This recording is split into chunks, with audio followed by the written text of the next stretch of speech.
अपने साइट के माध्यम से, अपने एग्जामिनेशन फॉर्म जो आप लोगों से फिल करवाते हैं उसके माध्यम से अगर बच्चे रेडी होते हैं तो आप कीजिए, अगर स्टूडेंट रेडी नहीं होते हैं तो इसको भी आप हटाने का काम करें। चीज रखे हैं कि हम फीडबैक लेंगे। अगर सर फीडबैक लेते हैं, इसके बावजूद भी हम लोग की बात को नहीं सुनते हैं, विद्यार्थियों की मांग को नहीं सुनते हैं, तो फिर हम लोग के पास जो चीज़ करना होगा हम लोग करेंगे।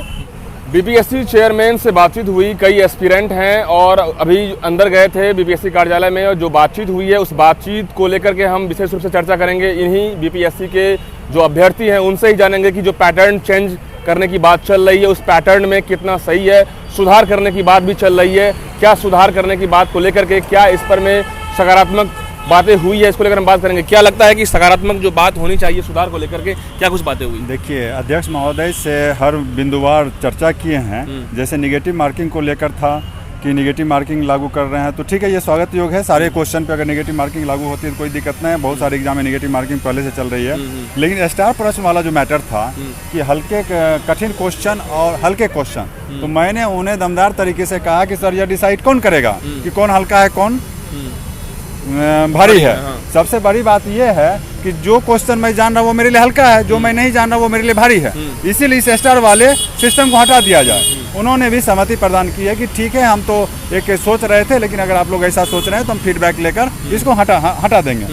अब रही बात की परीक्षा केंद्र पर प्रिंट कराकर क्वेश्चन देने वाली बात, तो उस पर उन्होंने कहा कि प्रोजेक्ट मैनेजर का शायद एग्जाम है, तो बोले कि इसमें 880 बच्चे ही सम्मिलित हो रहे हैं, तो हम एक एक्सपेरिमेंट इस पे कर रहे थे कि अगर ये सफल हुआ तो फिर आगे सोचेंगे, नहीं सफल हुआ तो इसको हटा देंगे। तो ये भी ये तो हमने उन्हें कहा कि ये सर किसी भी सूरत में ये सही नहीं है, छात्र हित में सही नहीं है, खास करके कहीं ना कहीं पेपर लीक होने की चांसेस बढ़ी रहेगी। और बहुत सारे ऐसे मुद्दे हैं जो कि जिसके कारण कि दौर देहात गांव कस्बा में छोटे छोटे कॉलेज में सेंटर बनता है, तो सुरक्षा के दृष्टिकोण से भी सही नहीं है, आप इसको हटा दिया जाए। फिर मुद्दा आया कि विकल्प, 4 विकल्प की जगह ई विकल्प को जोड़ना या एफ विकल्प को जोड़ना, तो यह विकल्प भी सही नहीं है। तो इनको हमने कहा कि आप इस ई विकल्प को हटा दीजिए सर, क्योंकि ज़्यादा विकल्प होगा तो बच्चे दिग्भ्रमित होंगे।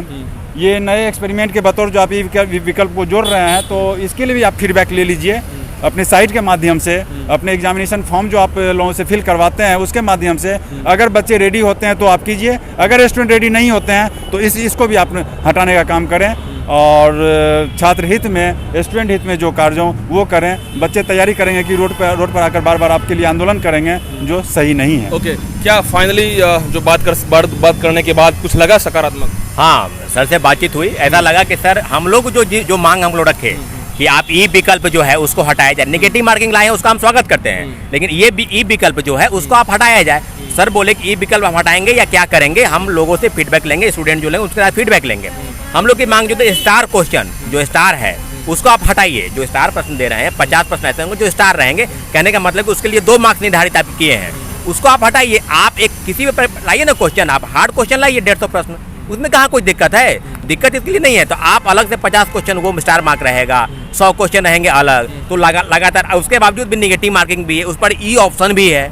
तो आप ई निगेटिव मार्किंग रखिए, ई ऑप्शन हटाइए, स्टार प्रश्न हटाइए। सर बोले कि हम इन सब बिंदुओं पर लगभग सर सहमत हुए, लेकिन एक आंदोलन करना होगा, आंदोलन करेंगे, मुख्यमंत्री जी से मिलना होगा, हम लोग मुख्यमंत्री जी से मिलेंगे, क्योंकि लगातार इनके द्वारा जिस प्रकार की बातों को कहकर और भ्रमा कर और छात्र नेताओं को झूठा ठहराकर और अपनी बातों को कहवाने का प्रयास करेंगे। तो हम चेयरमैन सर से यही आग्रह करेंगे कि छात्रों की जो फैसला लेंगे उसका हम स्वागत करेंगे, लेकिन छात्रों के खिलाफ कुछ अगर लीजिएगा तो हम लोग को सड़क पर आने होगा, सड़क पर आएंगे। पीटी एग्जाम होने वाला है, क्या लगता है उससे पहले चेंज कर देंगे? नहीं, पीटी एग्ज़ाम में ऐसा कोई भी बात नहीं कहा गया है। 68वीं पीटी जो होगी उसका एग्ज़ाम का डेट आगे बढ़ेगा, फॉर्मेट सही होगा। हाँ, वो तो होगा ही, लेकिन ये जो बात कहा जा रहा था कि एग्ज़ाम हॉल पे जो प्रिंट होने वाला बात, ये सरासर गलत है, और ये सिर्फ उसके लिए मेंस के लिए। ये तो इसमें स्कैम का चांसेस बन जाएगा। हाँ, वो बनेगा। और सर ने भी बताया है कि उन्होंने सिर्फ ये कहा है कि मेंस में ही ये छपेगा, वो भी जहाँ पे नंबर ऑफ स्टूडेंट बहुत कम हो, वहाँ पे होने की बात कही गई है। MCQ वाले एग्ज़ाम में ऐसी कोई बातें नहीं है, ऐसी बात नहीं। हाँ, नहीं। और हमने ये भी कहा है कि जो प्रोविज़नल आंसर की आता है और जो फाइनल आंसर की आता है, इससे बच्चे जो होते हैं जो पहले से एज्यूम कर लेते हैं कि हम मेंस के लिए अवेलेबल, मतलब ये सेटिस्फाई हो गए हैं, और नंबर आने के बाद उनको पता चलता है कि हम हैं नहीं, तो इससे बहुत ज़्यादा दुख होता है। तो ऐसा किया जाए कि एक ही आंसर किया आया जाए, जिससे लोग मतलब ये क्या इससे 6 लाख जो बीपीएससी स्टूडेंट हैं उनको अब बेनिफिट मिलेगा? जी ज़रूर बेनिफिट मिलेगा उससे, क्यों नहीं बेनिफिट मिलेगा। और डबल AO की बात जहाँ तक की थी कि अभी एग्ज़ाम होने वाली है और अभी तक उसका फॉर्म भी नहीं भरा गया है, मेंस का फॉर्म भी नहीं भरा गया है, तो उस पर भी हमने बात की है और सर ने कहा है कि आज शाम तक उसका क्लियर हो जाएगा कि एग्ज़ाम का डेट बढ़ेगा या घटेगा। एक प्रॉपर चेयरमैन से ही बात हुई? हाँ, सीधे चेयरमैन अतुल प्रसाद जी से ही बात हुई थी। हम सभी थे, हम थे, दिलीप जी थे, सौरभ थे, मनीष भाई थे, हम सभी एक ही साथ बैठ के ही बातचीत कर रहे थे। चलिए, ओके। देखिए, BPSC चेयरमैन अतुल प्रसाद से जब बात होने के बाद कई एस्पिरेंट अंदर गए थे कार्यालय में, और जो पैटर्न को लेकर जो बातें आ रही है कि प्रिंटिंग को लेकर के जो एग्जाम सेंटर पे प्रिंट होगा, क्वेश्चन प्रिंट होगा, तमाम सारे मुद्दे को लेकर जो सकारात्मक तरीके से बात हुई और उनको लेकर जो एस्पिरेंट जिन्होंने जो जिस तरीके से बात किया है, उससे साफ लगता है कि इनकी बातों को रखा जाएगा और इसमें सुधार वो जरूर करेंगे, क्योंकि इससे पहले भी पेपर क्वेश्चन लीक हुआ, उसको लेकर भी काफ़ी जदोजहद चल रही है, और इससे पहले भी परसेंटाइल को लेकर जो मामला चल रहा था वो भी सुधार किया गया। तो ऐसे में BPSC के चेयरमैन अतुल प्रसाद अब कोऑपरेट तरीके से इनको बातों को समझ रहे हैं, देख रहे हैं, और ऐसे लगता है कि जो 6 लाख एस्पिरेंट जो BPSC के हैं, जो तैयारी कर रहे हैं, उनकी एक सकारात्मक खबर बनेगी। लेकिन फिलहाल सुधार का प्रयास की जाने वाली है। छात्र नेता दिलीप भी मिले हैं और कई एस्पिरेंट मिले हैं, जिनसे आपको मैंने रूबरू कराया। और भी अपडेट्स के लिए हमारे साथ बने जुड़े रहिए। तब तक के लिए बहुत बहुत शुक्रिया।